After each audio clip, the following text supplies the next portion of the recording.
البدع والأهواء، أهل البدع العقائدية وأهل البدع السياسية.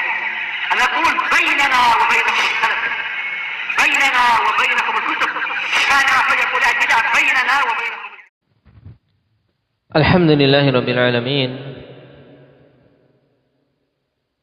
والصلاة والسلام على رسوله الأمين وعلى آله وأصحابه ومن تبعهم بإحسان إلى يوم الدين. أما بعد. Pembahasan yang lalu, ikhwani fillah, berhubungan dengan hadis siapa? Indak ya Mujahid, Anas bin Malik radhiyallahu anhu. Tentang apa?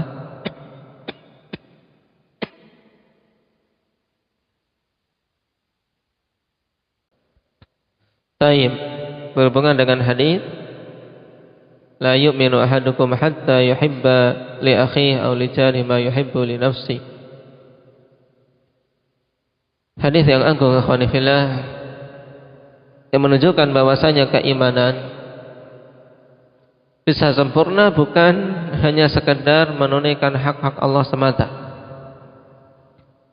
tapi di sana ada hak yang juga harus kita penuhi berhubungan dengan sesama makhluk, hak saudara kita, hak tetangga kita.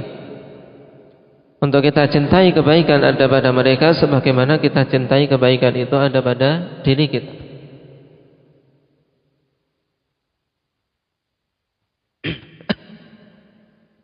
Sekarang kita masuk pada hadis berikutnya. Wa 'an Ibnu Mas'ud radhiyallahu anhu. Siapa nama Ibnu Mas'ud? Indak Ibrahim. Nah, namanya Abdullah. Abdullah bin Mas'ud. Seorang yang tersohor dalam ilmu Al-Quran beserta tafsirnya. Dan sungguh itu sebaik-baik ilmu. Qala sa'altu Rasulullah sallallahu alaihi wasallam ayu dzanbi a'zam? Qala an taj'ala lillahi niddan wa huwa khalaqak. Aku bertanya kepada Rasulullah sallallahu alaihi wasallam, dosa apa yang paling besar? Maka beliau mengatakan, engkau menjadikan bagi Allah Subhanahu wa taala tandingan dalam keadaan Allah itu adalah zat yang telah menciptakanmu. Dan ini sebesar-besar dosa, sebagaimana ini juga sebesar-besar kezaliman. Allah telah menciptakan kita, tapi kita malah menjadikan bagi Allah sekutu yang disembah, yang diibadahi. Naam. Dan hadis ini nas akhwanifillah bahwasanya kesyirikan merupakan sebesar-besar dosa. Yarhamukallah. Adapun dalil yang menunjukkan bahwasanya syirik adalah sebesar-besar kezaliman apa? Indak ya Umar. Awal ayat. Ya bunayya la tusyrik billah inna syirka la dzulmun adzim. Wahai anakku, jangan engkau menyekutukan Allah, karena sungguhnya kesyirikan itu adalah sebesar-besar kezaliman atau kezaliman yang sangat besar. Oleh karena itulah Allah Subhanahu wa taala ancam berhubungan dengan dosa kesyirikan ini dengan banyak sekali ancaman. Syirik dosa yang tidak diampuni bagi siapa saja yang mati dalam keadaan belum bertobat. Dalilnya apa? Talha.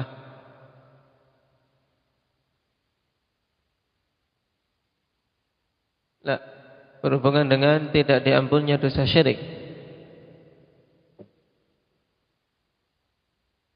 Nah, innallaha la yaghfiru ay yushraka bih wa yaghfiru ma duna dzalika liman yasha.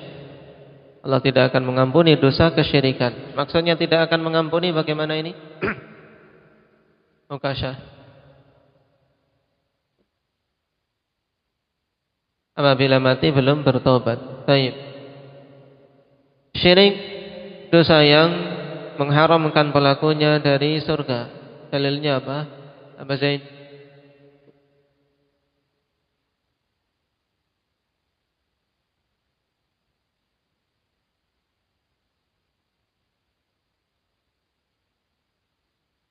Innahu may yusyrik billah faqad harramallahu alaihi al-jannah wa ma'wahu an-nar wa ma lidh-dhalimin min ansar. Nah, kesyirikan menjadikan pelakunya masuk ke dalam neraka. Apa dalilnya?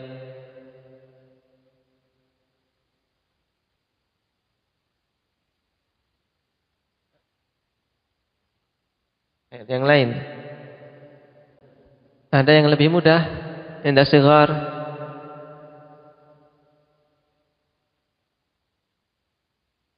Baik. Innal ladzina kafaru min ahlil kitabi wal musyrikin fi nari jahannam khalidina fiha. Nah, dalam surat Al-Bayyinah. Orang-orang yang kafir dari kalangan musyrik dan ahlil kitab, mereka di dalam neraka jahanam kekal di dalamnya. Baik. Juga kelanjutan yang awal tadi, innahu may yusyrik billah faqad harramallahu alaihi al-jannah wa ma'wahu an-nar. Berarti tempat kembalinya neraka. Pelaku syirik akbar, terus amalan-amalannya terhapus. Tidak punya amalan sudah, hapus semua. Gara-gara syirik. Apa dalilnya?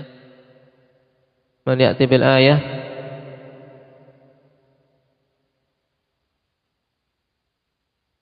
Naam, ahsanta, la in asyrakta la yahbatanna 'amaluka wa la takunanna minal khasirin. Jika engkau melakukan syirik, maka sungguh amalanmu akan terhapus. Amalannya terhapus, ya kawan.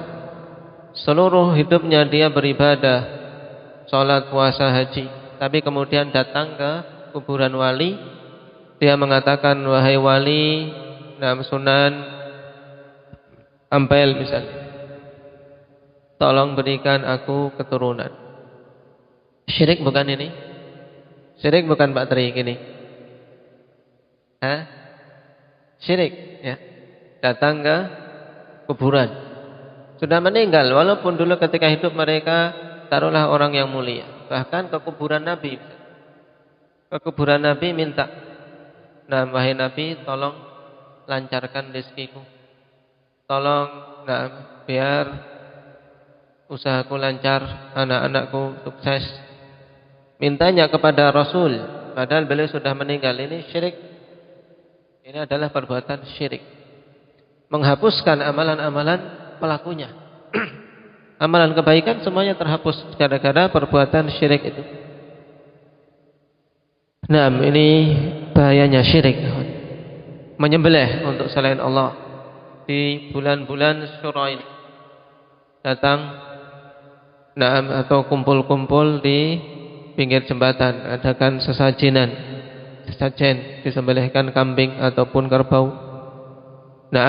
Ini syirik. Karena minta keselamatan kepada selain Allah, mintanya kepada dedemit penunggu jembatan. Ini syirik.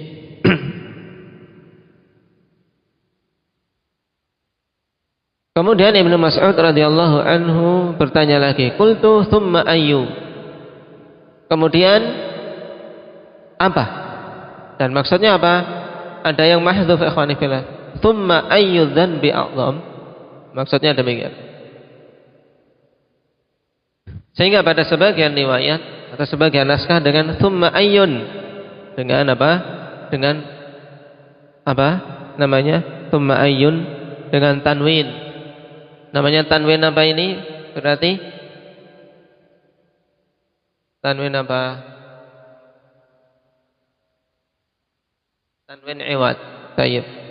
Tanwin iwad anid jumlah. Kemudian ayyudzan bi a'dham. Walaupun yang lebih kuat secara bahasa ikhwani fillah tanpa mentanwinnya sebagaimana dikuatkan oleh Syekh Al-Itubi rahimahullahu taala. Kemudian dosa apa berikutnya yang besar? Qala tsumma an taqtula waladaka khasyata ayyakula ma'ak. Engkau membunuh anakmu karena takut dia makan bersamamu. Waliyadzubillah. Jadi seorang ikhwani fillah diberi anak tapi dia bunuh. Anak tersebut dia bunuh kenapa? Karena takut menjadikan sebab miskin. Takut. Nah, anak-anaknya itu ngurangi apa? Ngurangi jatah makan. Dan ini sejelek-jelek perilaku orang tua. Yang dulu umat jahiliyah ikhwani fillah banyak melakukan seperti ini. Oleh karena itulah Allah Subhanahu wa taala ingatkan dalam beberapa ayat di Al-Qur'an, "Wala taqtulu auladakum khasyata imlaq, nahnu narzuquhum wa iyyakum." Jangan kalian bunuh anak-anak kalian karena takut kemiskinan. Karena sungguh kami memberikan rezeki kepada mereka dan kepada kalian semua. Yang memberi rezeki itu Allah. Masing-masing anak membawa rezekinya sendiri-sendiri. Mereka telah ditetapkan rezekinya, sehingga seorang muslim maupun muslimah jangan khawatir ketika mereka memiliki anak banyak kemudian khawatir bisa makan atau tidak. Jangan sampai ada kekhawatiran seperti ini. Tapi yang hendaknya menjadi kekhawatiran kita ikhwani fillah, bisa tidak memberikan pendidikan, mengajari mereka dengan baik atau tidak. Itu. Adapun masalah rezeki jelas Allah Subhanahu wa taala telah tanggung masing-masing jiwa mereka rezekinya Allah Subhanahu wa taala yang menetapkan. Sehingga masalah banyak anak itu jangan menjadi kekhawatiran. Bahkan hendaknya diusahakan oleh setiap muslim, setiap sunni salafi. Karena Rasul sallallahu alaihi wasallam membanggakan dengan banyaknya umat beliau. Cuman satu hal penting, kawan, yang harus kita ingat, bahwasanya di sana ada tanggung jawab besar. Tanggung jawab besar yaitu apa? Untuk memberikan riayah, untuk menunaikan firman Allah, ya ayyuhalladzina amanu qu anfusakum wa ahlikum nara. Bisa tidak kita menjaga diri kita dan keturunan anak-anak kita, keluarga kita dari api neraka? Karena kita diperintah qu anfusakum wa ahlikum nara. Adapun tentang masalah rezeki, Allah berikan janji ya kawan. Allah berikan janji, wa ma min dabbatin fil ardi illa 'ala Allahi rizquha.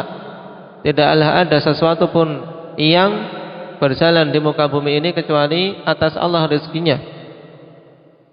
Tapi kalau masalah pendidikan, masalah pengajaran, masalah baik buruknya adab, masalah akidah, ini tidak ada jaminan.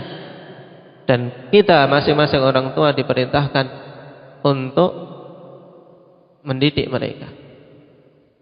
Karena Ali bin Abi Thalib ketika menafsirkan ayat ini, qu anfusakum wa ahlikum nara, jagalah diri kalian dan keluarga kalian dari api neraka, ai allimuhum wa adibuhum, ajari mereka dan ajari adab kepada mereka. Ajari ilmu dan ajari adab. Ini di antara kandungan firman Allah Subhanahu wa taala, qu anfusakum wa ahlikum nar. Kenapa? Karena tidak akan mungkin seorang bisa menjaga diri dan anak keturunannya serta keluarga dari siksa api neraka kalau tidak diajari. Tidak tahu mana yang halal, mana yang haram, mana yang wajib, mana yang sunnah, mana yang makruh dan seterusnya. Oleh karena itulah Allah ingatkan, wala taqtulu auladakum khasyata imlaq. Jangan takut. Jangan takut miskin dikarenakan punya anak banyak. Kenapa? Karena kami memberi rezeki kepada mereka juga kepada kalian.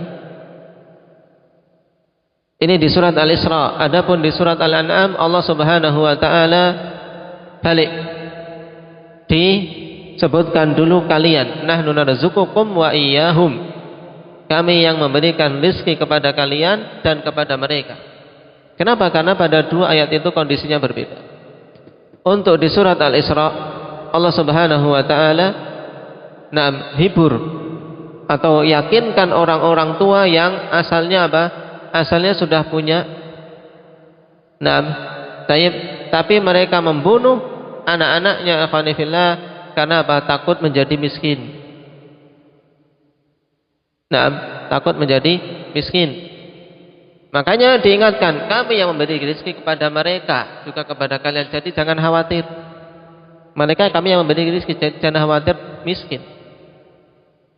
Kemudian di surat Al-An'am dibalik, nahnu narzuqukum, kami yang memberikan rezeki kepada kalian dan kepada mereka. Dalam artian ketika kalian ada kesusahan sekarang, nah, kami yang memberikan rezeki kepada kalian, juga apa? Kepada mereka. Jadi jangan merasa khawatir akan semakin tambah susah ini dan itu dan seterusnya. Tidak. Tapi semuanya masing-masing Allah Subhanahu wa taala yang memberikan rezeki. Nah, yang penting kita apa? Berusaha memberikan pengajaran yang baik. Karena itu tugas kita ya kawan. Nah, dan menempuh sebab itu. Menempuh sebab bagaimana kita bisa mendapatkan rezeki yang hasan, rezeki yang halal, rezeki yang berbarokah. Bukan berarti kemudian kita berpangku tangan. Nah, tapi tetap berusaha mencari dengan apa? Menggantungkan ketawakalan kepada Allah, mengharapkan keberkahan dari apa yang Allah berikan di hari itu. Jadi ini yang sering-sering kita minta pada Allah. Mintalah keberkahan pada rezeki.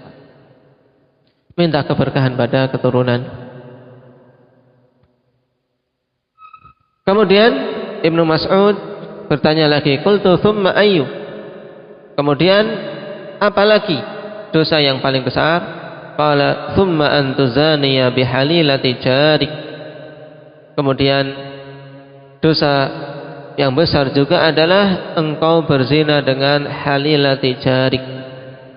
Yang dimaksud dengan halilati jarik yaitu apa? Wanita-wanita yang halal milik tetanggamu, maksudnya istri-istri tetanggamu. Halilah yaitu yang halal bagi tetanggamu, berarti istrinya. Yaitu engkau berzina dengan istri tetanggamu. Ini juga termasuk dosa yang sangat besar ya kawan. Nah, karena tetangga seharusnya dia berbuat baik, ini malah dia apa? Berbuat khianat yang seburuk-buruknya. Bahkan dalam hadis yang hasan yang diriwayatkan oleh Imam Ahmad dari Al-Miqdad bin Al-Aswad, Rasulullah SAW perbandingkan dosa kawan, sama-sama zina, tapi ini zina dengan orang tidak dikenal dalam artian orang jauh, kemudian yang satunya zina dengan istri tetangga. Nah, Rasulullah katakan, la an yazniya ar-rajulu bi asyrati niswat aisaru min an yazniya bi imra'ati jari. Sungguh seorang laki-laki berzina dengan 10 wanita itu lebih ringan daripada dia berzina dengan istri tetangganya.